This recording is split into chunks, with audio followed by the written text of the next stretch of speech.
Hi viewers, welcome to our channel. ప్రస్తుతం మనతో పాటు సీనియర్ జర్నలిస్ట్ దాము బాలా సార్ వారితో మాట్లాడదాం. నమస్కారం సార్. సార్, రాజమౌళి గారికి ఆయన తండ్రి విజేంద్ర ప్రసాద్ గారే షాక్ ఇచ్చారు అన్న కొన్ని ఆర్టికల్స్ ఈ టైటిల్తో రావడం చూస్తున్నాం. అంటే ఎందుకు షాక్ ఇచ్చారు, ఏం జరిగిందంటారు సార్? అంటే రాజమౌళి ఇవాళ ఇండియా లెవెల్లో లేదా వరల్డ్ లెవెల్లో ఇండియన్ సినిమాని తీసుకెళ్ళి ఒక ఐకానిక్ సినిమా ఇండస్ట్రీకి ఒక ఐకాన్గా మారాడు. అంటే సినిమాని ఒక ఇండస్ట్రియల్ ప్రొడక్షన్ లాగా, అంటే మామూలుగా ఆర్ట్ పీసు చెప్పుకునే వాళ్ళుగా అట్లా కాకుండా ఒక పెద్ద కంపెనీ పెట్టి ఒక పెద్ద ప్రోడక్ట్ని ఎట్లా బిల్డప్ చేస్తారో అలాగా చేయడం. అది మనకి హాలీవుడ్లో ఎప్పటి నుంచో ఉంది. అది జేమ్స్ కామరూన్ కానీ స్పిల్బర్గ్ కానీ ఇలాంటి వాళ్ళంతా చేస్తున్నారు. తర్వాత సండే మూవీస్ కూడా జరుగుతూ ఉంది. సో ఈ కాంటెక్స్ట్లో ఇప్పుడు రాజమౌళికి కొన్ని ప్రాబ్లమ్స్ వచ్చినట్టుగా అర్థమవుతుంది. అది కూడా ఎక్కడి నుంచో కాదు, మామూలుగా సన్ స్ట్రోక్ అంటుంటారు. అంటే కొడుకుల వల్ల తండ్రులకి ఇబ్బందులు. ఇక్కడ ఏంటంటే రివర్సల్ ఫాదర్ స్ట్రోక్, తండ్రి వల్ల రాజమౌళికి ఇబ్బందులు. మామూలుగా రాజమౌళి ఫ్యామిలీ అది ఫ్యామిలీ ప్యాక్ అని కూడా అంటుంటారు. ఆయన బలము ఒక్కొక్కసారి ఇబ్బంది కూడా ఆయనకి. రాజమౌళి ప్రధాన బలం వాళ్ళ ఫ్యామిలీనే. వాళ్ళ ఫ్యామిలీలో మల్టీ టాలెంటెడ్ పీపుల్ ఉన్నారు. ఆ పీపుల్ అంతా కూడా ఐక్యంగా పనిచేస్తుంటారు. అయితే ఈ ఐక్యత అనేది పని వరకే. మళ్ళీ ఎవరి లైవ్స్ వాళ్ళది, ఎవరి భావజాలాల వాళ్ళది, ఎవరి ఇంటరాక్షన్ వాళ్ళది అలా ఉండిపోతుంది. సో ప్రధానంగా ఏంటంటే రాజమౌళి మీడియాతో మాట్లాడినా, మీడియాతో ఇంటరాక్షన్ కానీ ఆయనకి రిస్ట్రిక్షన్స్ ఉంటాయి. నోటిదోలు ఉండదు రాజమౌళికి. ఎప్పుడు ఏదంటే అది మాట్లాడడం. ఆయన మాట్లాడే దాంట్లో ఒక రిస్ట్రిక్షను, ఒక మర్యాద ఇది ఉంటుంది. ఎవరితోనైనా కూడా ఆయన చిన్న పెద్ద లేకుండా అందరికి మర్యాద ఇస్తాడు. ఎక్కడ కోపంగా కానీ లేకపోతే నోటు దురుసుగా వాళ్ళని ఇట్లా అనడం వీళ్ళు ఇట్లా అనడం మాట్లాడు. చాలా హంబుల్గా, హ్యూమిలిటీ అంటారు, హ్యూమిలిటీ బాగా ఉన్న వ్యక్తి రాజమౌళి. నిజానికి ఆ స్థాయి పేరు ప్రఖ్యాతులు ఉంటే ఇంక వేరే అయితే మామూలుగా ఎలా రెచ్చిపోతారో మనం ఊహించలేం. కానీ అట్లా ఉండడు రాజమౌళి. మామూలుగా అతన్ని చూస్తే ఇతను ఇంత గొప్ప డైరెక్టరా, ఇంత పెద్ద డైరెక్టర్ అని ఎవరు అనుకోరు, తెలియని వాళ్ళు చూస్తే. అట్లా ఉంటాడు. మీడియాతో ఆయన ఎలా ఉంటాడంటే ఎక్కడ ఎంత మాట్లాడాలో అంతే మాట్లాడు. ప్రధానంగా తన సినిమాని ఎలా ఏ స్టేజ్లో ఎంతంత వరకు ప్రమోట్ చేసుకోవాలి, ఎక్కడ విత్హెల్డ్ చేయాలి ఇన్ఫర్మేషన్ని, ఎక్కడ రివీల్ చేయాలి, అది సినిమాకి కూడా అదే వర్తిస్తుంది. స్క్రీన్ ప్లేలో ఎంత ఇన్ఫర్మేషన్ని ఇవ్వాలి, ఎంత విత్హెల్డ్ చేయాలనేదే ప్రధానం.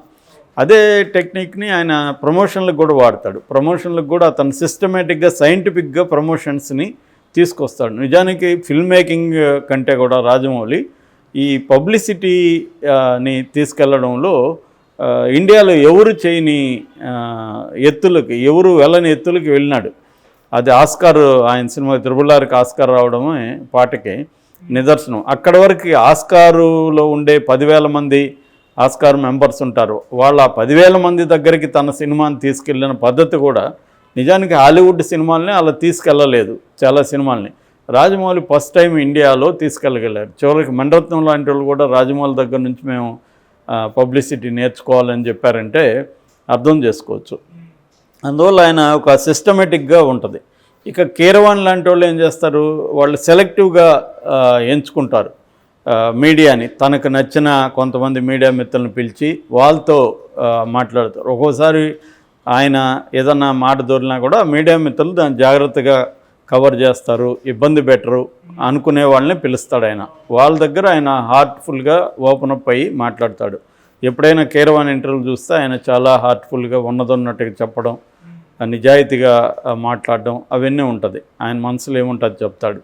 ఆయనకు ఇది ఉంది. అంటే నేనేదో ఆస్కార్ వచ్చింది నాకు, కిరీటాలు వచ్చాయని లేదు. ఈ మధ్య కూడా మా ఫ్రెండ్ వాళ్ళది ఒక చిన్న సినిమాకి ఆయన జస్ట్ పాట పాడాలని, మీరేమన్నా పాడతారా అని అడిగితే ఆయన పాడడమే కాకుండా దానికి మ్యూజిక్ కూడా చేశాడు. వీళ్ళు సార్ మేము డబ్బులు ఎక్కువ ఇచ్చుకోలేము, కొంత ఇచ్చుకుంటామంటే కొంత కూడా వద్దు, నాకేం డబ్బులు వద్దు, నాకు లిరిక్ నచ్చింది, కాన్సెప్ట్ నచ్చింది అని చెప్పాడనమాట. వాళ్ళందరూ షాక్ అయ్యారు. అలా ఉంటాడనమాట కీరవాణి. అంటే తనకు వచ్చిన ఫేమ్ కానీ, తనకు వచ్చిన డబ్బులు కానీ ఇవన్నీ పక్కన పెట్టి ఆయన ప్యూర్ దీంట్లో ఆ కాన్సెప్ట్ ఏంటి, దీనికి నేను చేస్తే బాగుంటుంది, నాకు సాటిస్ఫాక్షన్ ఉంటుందా అనుకున్నప్పుడు ఆయన చేసేస్తాడు, ఏం ఆశించకుండా అనేదానికి లేటెస్ట్ ఎగ్జాంపుల్. సో అది కీరవాణి స్టైలు. ఇక ఈయన విజేంద్ర ప్రసాద్ ఆయనతో ఏంటంటే ఆయనకి కొంత సరదాగా మాట్లాడడం ఇష్టం, ఓపెన్ అప్ అవ్వడం ఇష్టం. ఆయన మేబీ ఆయన ఎక్కువగా కథలు అవి రాస్తుంటాడు కాబట్టి స్టోరీ టెల్లింగ్ కూడా ఇష్టం ఉండొచ్చు ఆయనకి. అంటే కథ చెప్పే విధానం కూడా నచ్చుతుంది వాళ్ళకి. సో ఆయన ఎక్కువగా మీడియాతో మాట్లాడినప్పుడు ఇబ్బందులు వస్తుంటాయి. జనరల్గా ఆయన హిందూ మతానికి సంబంధించి కొంత ఆయన కోరికను కూడా దాచుకోడు. ఆయన మొన్న కూడా ఒక స్టేట్మెంట్ ఇచ్చాడు, నా కోరికలు 4 మోడీ నెరవేర్చాడు, ఇంకొకటి నెరవేర్చాలని. అంటే కాశ్మీర్ పీఓకే అంటారు, పాక్ ఆక్యుపైడ్ కాశ్మీర్, పాకిస్తాన్ ఆక్యుపై చేసుకున్న కాశ్మీర్ని కూడా విముక్తి చేయాలి మోడీ అని కోరుకుంటున్నాడు. దానివల్ల సెక్యులరిస్టులు కావచ్చు మిగతా వాళ్ళకి ఆయన పట్ల ఇబ్బందులు ఉన్నాయి. సో ఈయన హిందుత్వవాదని, రాజమౌళికేమో నాకు మతం ఇంపార్టెంట్ కాదని ఆయన మాట్లాడుతుంటాడు. సో ఈయన వల్ల రాజమౌళిని కూడా ఈయన అకౌంట్లో చేర్చేస్తుంటారు చాలామంది. రాజమౌళి కూడా హిందూ మతత్వవాది అని నిరూపించడానికి చాలా మంది ట్రై చేస్తుంటారు. ఓకే. సో ఈ కాంటెక్స్లో ఈయన లేటెస్ట్గా త్రిపులార్ మీద, కొత్తగా వస్తున్న మహేష్ బాబు సినిమా మీద మాట్లాడాడు. నిజానికి మహేష్ బాబు సినిమాకి సంబంధించి రాజమౌళి చాలా సీక్రెట్గా ఉన్నాడు. ఈవెన్ స్టిల్స్ బయట పోనీయకుండా కానీ ఈవెన్ మహేష్ బాబుని కూడా రిస్ట్రిక్ట్ చేశాడు, ఎక్కడ మీరు దీని గురించి ఎక్కడ మాట్లాడకుండా. ఎందుకంటే ఒక క్యూరియాసిటీ క్రియేట్ చేయాలంటే ఇన్ఫర్మేషన్ లీక్ కాకూడదు.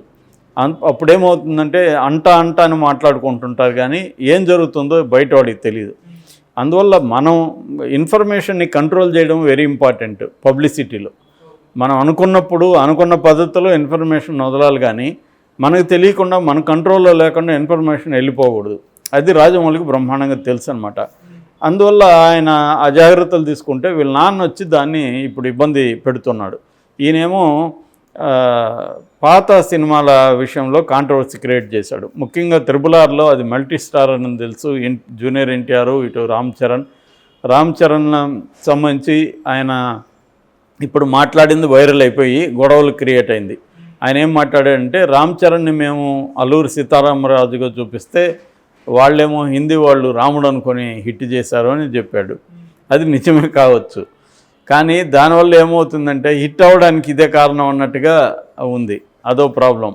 రెండవది అన్నిటికంటే పెద్ద ప్రాబ్లం ఆయన క్రియేట్ చేసింది ఏంటంటే జూనియర్ ఎన్టీఆర్ని కూడా మేము ఈక్వల్గా అనుకొని చేశాం కానీ అది అలా రాలేదు, సపోర్టింగ్ రోల్లకే పరిమితం అయిపోయాడు.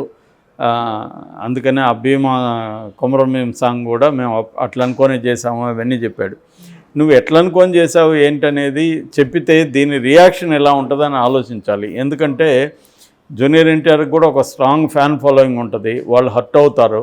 ఇవన్నీ ఆలోచించలేదు. అదే రాజమౌళి అయితే ఇలా మాట్లాడు, ఆయన ఏంటంటే ఆలోచిస్తాడు, ఈ మాట మనం మాట్లాడితే దీని రియాక్షన్ ఎలా ఉంటుంది. ఇదంతా నిజమే కావచ్చు ఆయన చెప్పింది, కానీ దాని రిపర్కషన్స్ వేరుగా ఉంటాయి.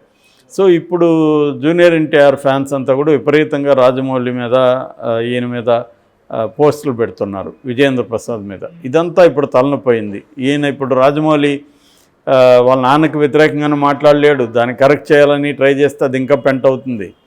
సో అందుకని సైలెంట్గా ఉన్నట్టుగా అర్థమవుతుంది. ఏదేమైనా రాజమౌళి తలబట్టుకుంటున్నాడు అనేది అర్థమవుతుంది. ఇక మహేష్ బాబు సినిమాకి సంబంధించి కూడా అనేక డీటెయిల్స్ చెప్పేస్తున్నాడు, దాని జాన్రా ఏంటి, అది ఎట్లా ఉంటుంది అన్నీ చెప్పేస్తున్నాడు. దీనివల్ల ఏమవుతుందంటే ఇప్పటి నుంచే జనాల్లోకి వెళ్ళిపోయి క్యూరియాసిటీ తగ్గిపోతుంది. క్యూరియాసిటీ ఉండాలంటే దానికి సంబంధించిన ఇన్ఫర్మేషన్ని బయట పెట్టకూడదు. అప్పుడేమవుతుందంటే అదేం సినిమా, అది ఎలా ఉంది, మహేష్ బాబు ఎలా ఉన్నాడు, ఇవన్నీ క్యూరియాసిటీ ఉండి ఎవరికి తోచినట్టుగా వాళ్ళకి ఊహాగానాలు ఉంటాయన్నమాట. ఆ ఊహాగానాలకి ఈయన ఫుల్ స్టాప్ పెట్టేస్తున్నాడు. ఎందుకంటే నువ్వు ఇన్ఫర్మేషన్ పెడితే ఇంక ఊహాగానాలు ఉన్నాడు. ఎప్పుడు కానీ ఇన్ఫర్మేషన్ తెలియకపోతే మన ఇమాజినేషన్ చేసుకుంటుంటాం, తెలిసిపోయిందనుకో ఇమాజినేషన్ స్కోప్ ఉండదు. సో ఇది ఈ రెండు రకాల తలనొప్పులు. అంటే జూనియర్ ఎన్టీఆర్ ఫ్యాన్స్ని హర్ట్ చేసే విధంగా మాట్లాడడం, రెండోది రాబోయే మహేష్ బాబు ప్రాజెక్టుకి సంబంధించిన ఇన్ఫర్మేషన్ని ఒక ప్లాన్డ్గా కాకుండా ఇష్టం వచ్చిన రీతిలో వదిలేయడం. ఈ రెండు విషయాలకు సంబంధించి రాజమౌళి వాళ్ళ ఫాదర్ విజయేంద్ర ప్రసాద్ రాజమౌళికి తలనొప్పి తీసుకొచ్చాడనేది లేటెస్ట్గా ఉన్న దీన్ని కొంత టైం తర్వాత ఇది క్లియర్ అవుతుంది. కానీ ఏదేమైనా రాజమౌళికి కొంత తలనొప్పి, ఇది చికాకు.